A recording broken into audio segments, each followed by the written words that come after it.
Hi guys, so today's video is, so you want to start drawing. I'm going to go over some of the things you will need to go ahead and start drawing. I'm going to go ahead and let you know what kind of pencils and what kind of paper you might want to try using. But the truth is that if you want to start drawing and you have no money to buy materials, you can actually just go ahead and draw on line paper, draw on newspaper, any surface basically, as long as you're not like vandalizing something. But yeah, so I'm gonna actually go over some materials that I've used in past classes that teachers usually ask for. Like I said, that's like pencils and different kinds of paper. And then I'm gonna go ahead and talk about some pens that I've actually been experimenting with for use in watercolor. The pencils that they usually have you get for school are something like this. I don't know if you can see that. So these are drafting pencils. These are pretty good pencils, and in a pack like this, they have like a lot of different number pencils in there. They'll have different hardnesses and different boldness. And that's one brand.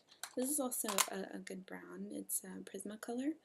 And then they also sell the pencils individually at the art store, like Blick's or Swain's or Michael's. And actually, you can even get drawing pencils at like Target these days. So yeah, the pencils they usually have you get for a beginning drawing class would be like, usually it's about 5 pencils or so. They'll have you get like a 2H pencil, which is 2 hardness, a 2B, 2 boldness, an HB, which is just like a hard lead pencil, and like a 4B, and even like a 6B. And basically, it would take like a whole nother video to maybe explain or test out or go through what the bold pencils look like as opposed to the pencils that have the hardness, but that's not this video. I'll probably end up making a different video with that information or like testing those things out. But basically it's a range of pencils that you want to have. The hard pencils have, like with the little H, have it's basically the lead is harder, so when you draw out your lines, they're going to be a lot softer. And then when you have the B pencils, which will give you a nice, thick, bold line. And so obviously if you have all these, you'll have the range of line thicknesses. But what I like to use is actually an F pencil and a 3B. I actually really like the 3B, and I've heard that they use it a lot in Disney for like illustration, or at least used to. They probably use like, like computerized drawing pads these days. But anyway, so yeah, these are the 2 pencils I really like because like the 3B really gives you like a comfortable feeling, almost like you're using like, like the regular, your regular pencil at school that you've always used. So it's kind of a comfort thing that I really like this.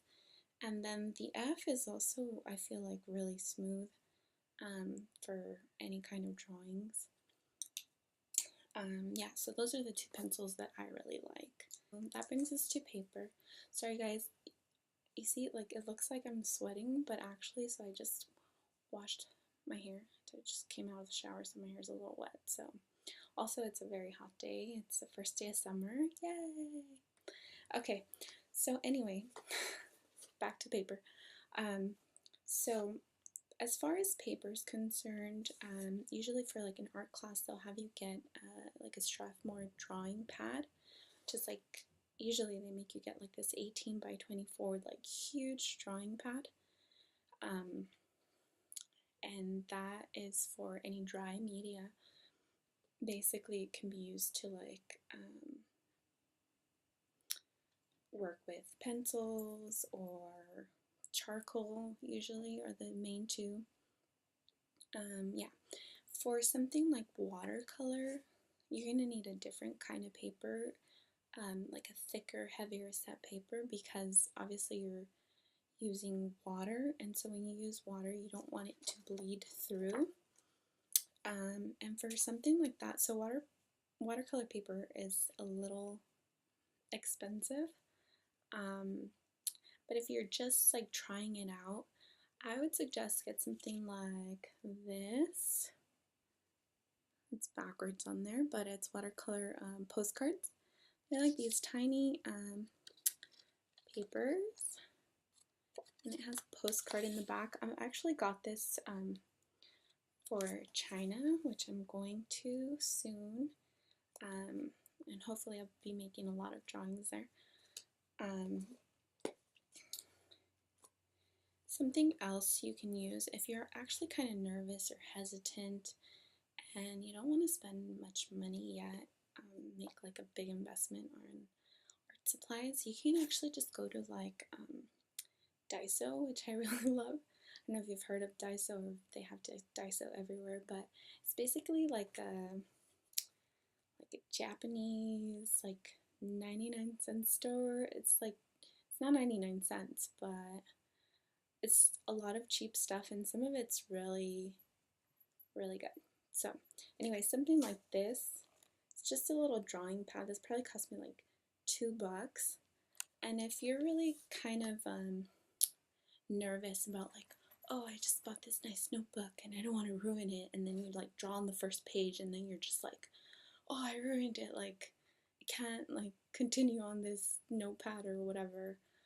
This really, like something like this really relieves the pressure of feeling like everything you put down has to be like a work of art, like a masterpiece, you know. And it really shouldn't feel like that, I guess, when you're drawing. You should just be able to like experiment and have fun with it. That's really when you like get a pleasure out of drawing. So I hope that you guys can find that with these materials.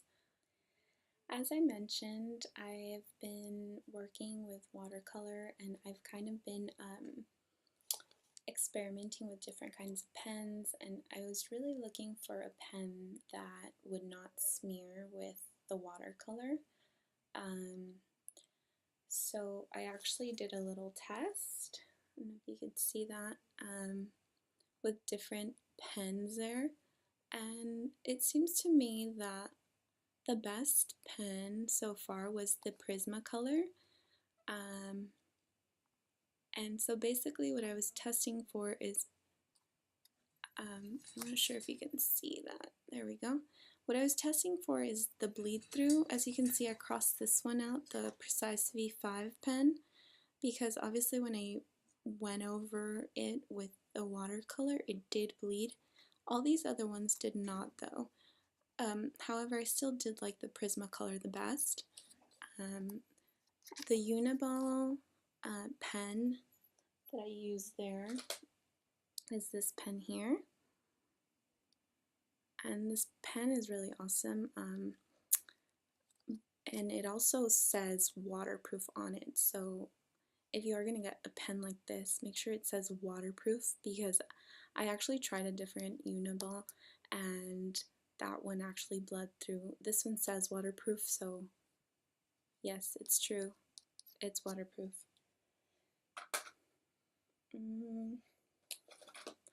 The tool.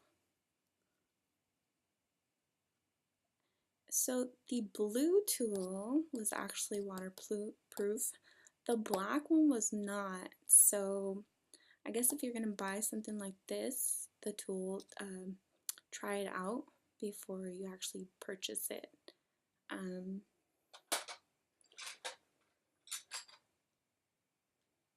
The InkJoy down here is just a regular pen, like this kind. Oops, that's upside down.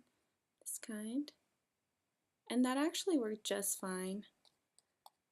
But for sure our winner was the Prismacolor. And this also says, I believe it says waterproof on it. Well, actually, no. So it doesn't say waterproof on it, but it's an ink pen and it is made specifically for art. So it also, to me, looks like the best one as far as the quality in the line. So that's my little review of the pens.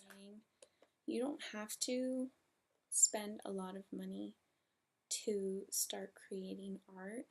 You can always find paper and pencils like at a cheaper price, and even like it's not really about the materials sometimes, it's just about doing it. So go out there, experiment, try out different materials, and have fun with it.